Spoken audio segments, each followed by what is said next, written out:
सुप्रभात। आप सभी बच्चे कैसे हैं? आपकी पढ़ाई कैसी चल रही है?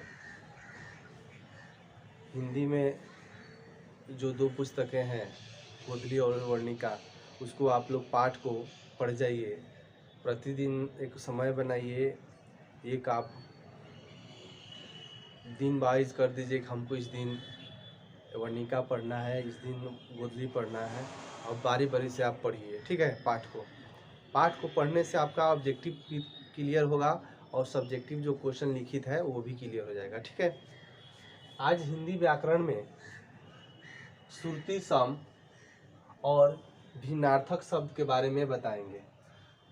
देखिए, श्रुति सम और भिन्नार्थक शब्द ये जो होता है, आप कभी भी ऑब्जेक्टिव सवाल में देखिएगा, कभी कभी पूछता है श्रुति सम और भिन्नार्थक शब्द बहुत प्रकार के देखिएगा शब्द है। आप लोग को कितना व्याकरण पढ़ा चुके हैं, लगभग बहुत सारे जो मेन टॉपिक है उसको भी नहीं है, वो भी सबको हम पढ़ा चुके हैं और लगातार व्याकरण पढ़ाते हैं, ताकि बहुत से बच्चे होते हैं जो व्याकरण पर ध्यान नहीं देते हैं, ठीक है। और हम 60% वीडियो आपका व्याकरण से ही देते हैं, 40% हिंदी बेहती से। लेकिन कभी कभी देखते हैं कि व्याकरण आप लोग का मन पढ़ते पढ़ते उब जाता है, तो फिर उसको गोदली और वर्णिका को भी पढ़ाते हैं। वर्णिका तो मान लीजिए कहानी टाइप में है, आप लोग पढ़ ली, लेकिन कुछ गोदली का शब्द है जो कठिन है, उसको हम देखेंगे, ठीक है। और एग्जाम के संबंधित कुछ प्रश्न और वीडियो हम आपको बताएंगे, ठीक है।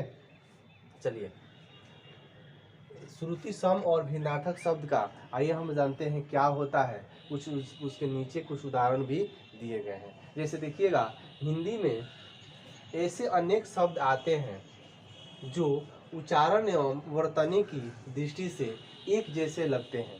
हिंदी में आपको ऐसे अनेक शब्द दिखाई देते हैं, आपको देखने को पढ़ते समय मिल जाएगा।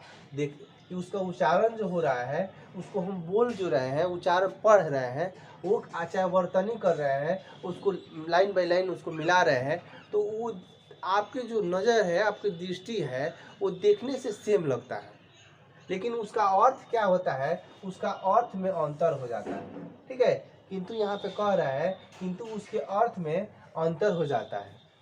हिंदी के बहुत से शब्द देखने में और पढ़ने में, उच्चारण करने में एक ही लगता है, लेकिन उसका अर्थ अलग अलग होता है और वाक्य में उसको अलग अलग हम प्रयोग करते हैं, ठीक है। जैसे देखिएगा, यहाँ देखिएगा शब्द है और आपको अंश, ये दोनों देखिए एक ही जैसा दिखाई दे रहा है, सिर्फ स का इसमें क्या है, अंत है, देख रहे हैं ना।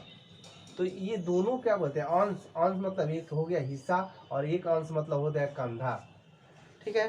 देखिए, ये दोनों का क्या बोलते हैं, पढ़ने का उच्चारण स्थान अंश ही पढ़ेंगे, दोनों अंश ही लिखा है, लेकिन यहाँ पे देखिए सिर्फ 100 का यहाँ पे बदलाव हुआ है और दोनों का अर्थ बदल गया है, ठीक है। देखिए यहाँ कली, देखिए कली शब्द ध्यान से आप लोग को दिखाई दे रहा होगा। कली देखिए, इस कली का अर्थ क्या होता है, कलयुग, और इस कली का अर्थ क्या होता है, अधखिला फूल। कली, कली अधखिला मतलब फूल जो होता है, जैसे गुलाब का फूल हो गया, वो थोड़ा सा खिला हुआ है, उसको अधकली, समझ, कली कहेंगे, ये कली वाला, ठीक है ना। चलिए, यहाँ छत्र दिया है और नीचे भी छत्र दिया है, तो ये छत्र मतलब क्षत्रिय और ये छत्र मतलब छाता, ठीक है। क्षत्रिय जो राजपूत लोग में क्षत्रिय, उसी को क्षत्रिय कह रहा है, ठीक है। यहाँ देखिए चीर और यहाँ भी चीर, तो इस चीर का अर्थ क्या होता है, पुराना, और इस चीज का अर्थ क्या होता है, कपड़ा।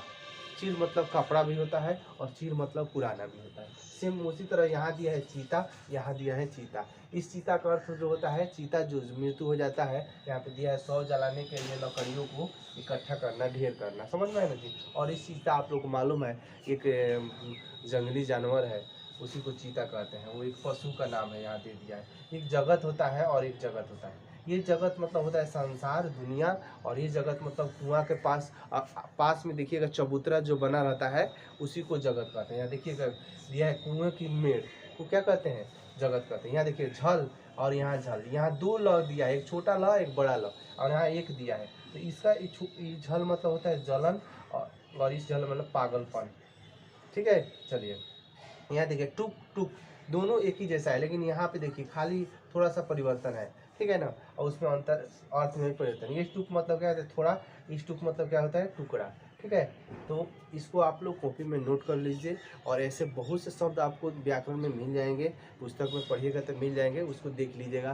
कभी भी वाक्य में गलती नहीं, वाक्य लिखती हैं तो आप जब लिखना होता है, मान लीजिए हिस्सा लिखना हो तो ये अंश लिख दीजिए, और मान लीजिए ये अंश मतलब कांधा होता है, और आपको दूसरा अंश लिखना है, हिस्सा वाला और ये अंश होता है, ठीक है।